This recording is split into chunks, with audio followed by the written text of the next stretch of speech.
విజయ్ హజారే ట్రోఫీలో మరో సంచలనం నమోదైంది. హైదరాబాద్ ఓపెనర్ అమన్ రావు ఆకాశ్ మెహద్దుగా చెలరేగిపోయి డబుల్ సెంచరీతో చరిత్ర సృష్టించాడు. బెంగాల్ తో జరిగిన మ్యాచ్ లో సిక్సర్ల వర్షం కురిపించిన ఈ కుర్రాడు ఇన్నింగ్స్ ఆఖరి బంతికి సిక్సర్ బాది తన డబుల్ సెంచరీని పూర్తి చేయడం విశేషం. ఇంతకీ ఎవరి అమన్ రావు అంటే అమెరికాలో పుట్టి భారత్ లో సెన్సేషన్ క్రియేట్ చేస్తున్న ఈ కుర్రాడు కథేంటో చూద్దాం. సౌరాష్ట్ర క్రికెట్ అసోసియేషన్ స్టేడియంలో బెంగాల్ తో జరిగిన మ్యాచ్ లో అమన్ రావు విధ్వంసం సృష్టించాడు. టాస్ గెలిచిన బెంగాల్ బౌలింగ్ ఎంచు హైదరాబాద్ ఓపెనర్లు రాహుల్ సింగ్ అలాగే అమన్ రావు అదురుపై ఆరంభాన్ని ఇచ్చారు.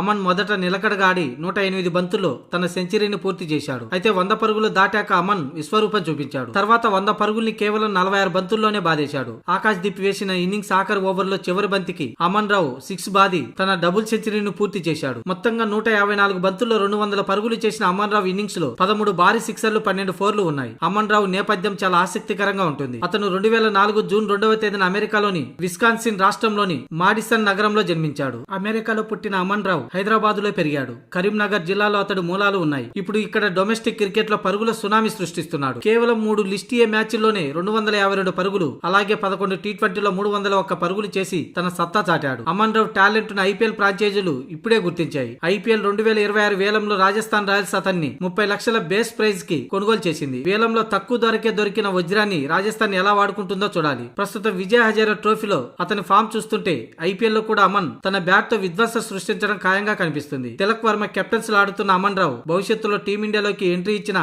ఆశ్చర్యపోవాల్సిన అవసరం లేదు. ఇక మ్యాచ్ విషయానికి వస్తే హైదరాబాద్ జట్టు 353 పరుగులు చేసింది. అయితే మహమ్మద్ సిరాజ్ దెబ్బకి బెంగాల్ జట్టు 44.4 ఓవర్లలో 245 పరుగులకి ఆలౌట్ అయింది. సిరాజ్ 4 వికెట్లు తీసి హైదరాబాద్ విజయంలో కీలక పాత్ర పోషించాడు.